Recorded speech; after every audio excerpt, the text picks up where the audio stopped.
Go ahead. No, I would not date a man that makes less than me. I mean, even so, like, part of the reason that I decided to take my career, like, toward cosmetology and hair was knowing that that's something that I, if I want to, can go fall back on. But the plan is honestly to have a family and be able to be at home with the kids and take care of things there. I think, like I said, like, naturally men are the providers, and women are more nurturing. And I mean, it's just kind of biology when it comes down to it. I would not date someone who makes less money than me. I really enjoy the drive, and I like to be with someone who has ambition and pushes me to want to work for more. So that's kind of just what I go after, is someone with a hard work ethic. And I know that everyone's saying, like, yeah, some people fail, but it's the part of getting back up and keeping on trying and keeping on going for that goal. That's super attractive to me. I'm really shocked by everyone's answers. I think I would date a man who makes less than me. I think I'm probably going to have to date a man that makes less than me because I'm going to be making a good amount of money. Yeah. Well, hold on. Expand on that a little bit. You're gonna be making a lot of money. What do you mean? Doing what? Because As right a now. pilot. As a pilot. Yeah. How much do pilots make? You start off at about 90K, and then in the middle of it, about 250. Towards the end of your career, you're Are you talking commercial pilot? Commercial, like flying yeah. flights and. Yeah. Okay. Yeah. So like, if we're talking the big three, which is the only thing I'm gonna go what's for the big three? Delta, American, United. Okay.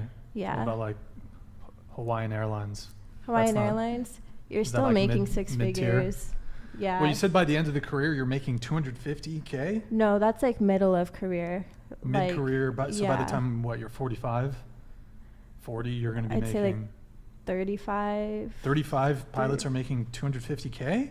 I mean, if you get You into sure? it young, I'm young. I'm going to be in the airline, and I'm going to be flying airline in like 2 years. Have you are Wait, flying planes now? I do fly planes now as a student. Like charter planes sort of thing? You're 24, correct? I'm 24, yeah. Okay. So, okay. Is that true? That Chat, might is be- that true that pilots make, by 35, they make 250K? But look at how much debt then is there and time spent for schooling. That's Is that true, Well, chat? yeah, but So What's you the can also make average, money. average commercial pilot's income? So while people are getting their their flight miles for especially their commercial pilot's license, you're actually teaching a lot as well. yeah. So sometimes it pays for itself. Yeah, the smallest, dinkiest starter airlines are hiring brand new, fresh out of school, $90,000 For pilots? to be Yeah. a pilot. Yeah. All right. Well, let's assume it's true, right? So you want to be a pilot. Okay, there's a lot there. So, but you said you are willing to date a guy who makes less than you, and you think, frankly, it's going to be difficult for you to find a guy who's going to make as much as you will make. Is that correct? Yeah, and I think I think you become a slave to money once you start making too much, and so I think it's hard to find a wealthy person who has strong morals and values. I'd be willing to take the pay cut for someone who shares my morals and values. You think wealthy people have less morals and values?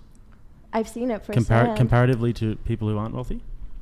I've seen their values be put in the wrong places, and like I said, I think you become a slave to money. As a general rule, though, you think that people who have resources have less morals? Generally. Sounds like the lib hasn't quite died in you. I've been I don't know around about that that. community. I've seen it firsthand. Yeah. It's not a blanket statement. It's just very You common. see, I find that in order to get to the top, there's a misconception that you have to stand on people's heads, and that does happen, obviously.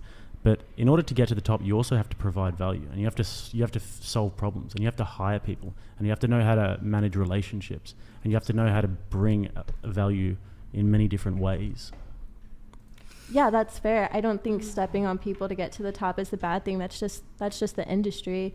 But I see people care more about cars, purses, materialistic things, and they're so focused on these materialistic things and not focused on their families, spending time with their families. Like, they take so much time to work that they neglect their wives, they neglect their children, and I that's see what what I'm you're saying. afraid So of. you think people who are more wealthy and have more resources tend to have less time, so less time for their families. Yeah, because once you start making a ton of money, you just can't stop. You always want more. Like So- yeah, but also Priorities. people who are struggling for money are working a lot of jobs, and usually both of the people in the household, and the time is very slim with the family, and that's what they have to do. I don't know that it's necessarily matters how much money you make. The other thing is just because someone can't afford nice things doesn't mean that they aren't constantly focused on it, and it doesn't mean that they Don't if have they are value. given the money, that their mindset is like that as well. So I Oh, think yeah.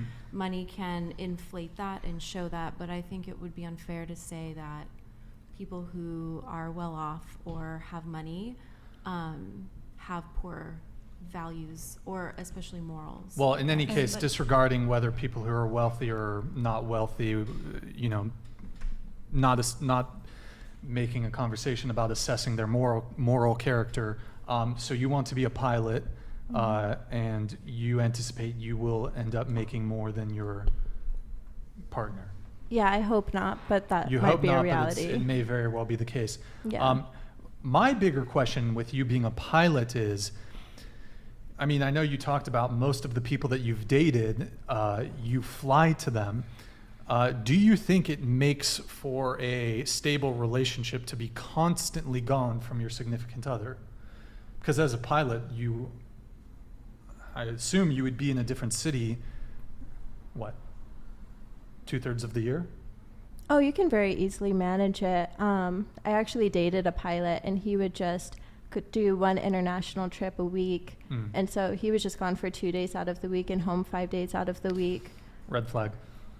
I think, well, okay, so for example, I've said this before. I think, for example, a flight attendant is a red flag in terms of like a career that a potential partner, I feel like I've pretty much reduced my options down to like 2% of women with all the red flags I'm aware of. But as a flight attendant or as a pilot, you're constantly, and I know you said perhaps not in your case, but you're always in a new city.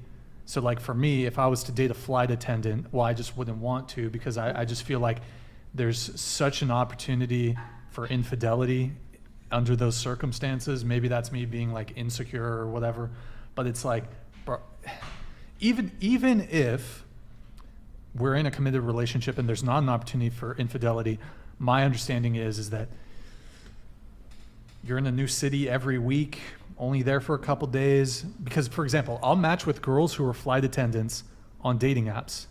At least, well, I'm not on any dating apps right now, but when I used to be, I'd match with a girl who's on a dating app, and she's a flight attendant. You're in town for a day, and you're on a dating app. Okay, what are you looking for then? You must be looking for casual sex, because you're in town for 2 days. Why are you on a dating app? What is the only option available to you? Casual sex. So my assumption is people who are like flight attendants and pilots probably a lot. That's my impression. Yeah, absolutely. There's a fuck very around. sexually rampant culture within the airline industry. I advise people not to date pilots or flight attendants unless you meet them Except and you. you're no. Unless there's always going to be exception, right? If you look at them and you're like, this is some of the most outstanding moral values, like truly the best you've ever seen, I'd say don't go for it, because it's insane the things Okay, that happen. Fair enough. Well, I had another thing here. Just really to touch on this very quickly. Actually, I'll come back to it, but we'll continue going around. Would you date a guy who makes less than you? I would not date a man who makes less than me. It's not that simple with me. I also want him to have a pretty solid net worth and a high credit score and no irresponsible debt, and to make a certain amount of money.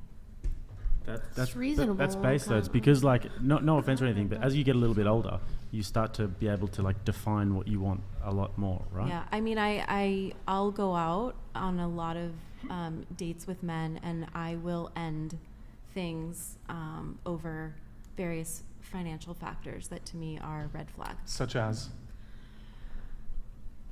One person that I dated recently was 51, because I'm 39, so I'll date I don't know if I would date younger, maybe if he was like a super solid 35-year-old, so I'll say like 35 to 55 I probably date. And by the time you are in your 50s, to me, you need to have established net worth. You should have investments in the stock market and or real estate. Crypto doesn't count because it's too volatile. This is good. And you should know how to manage your money, and that's why I feel like the credit score is important, because people can make a lot of money and waste a lot of money, and to me that's also not attractive. So like he needs to have financial literacy and be successful and hold it all together and make more than me. See, I respect that a lot. I think a lot of people would look at that and be like, oh, you're so demanding or whatever. Well, that's But I fine. think They that can if think girls, that. if women were to lay out those sorts of things, it would encourage men to be better in that regard with financial literacy, especially in this country. Like, financial literacy is really not a thing. Like, when I was looking at around LA, I was thinking, if you guys did two things, if you replaced all of like the weird sexual stuff that's being taught to kids in school and all the racism that's being taught to kids in school, and you replace that with macronutrients and financial literacy, it would solve a lot of problems in your country. Teach them from a young age. I also Word. think agree. a lot of relationship problems are because of finance, like, and Financial, especially in yeah. marriage, that's why a lot of There people get is. divorced. So being able to talk about that in the first like few dates is really important.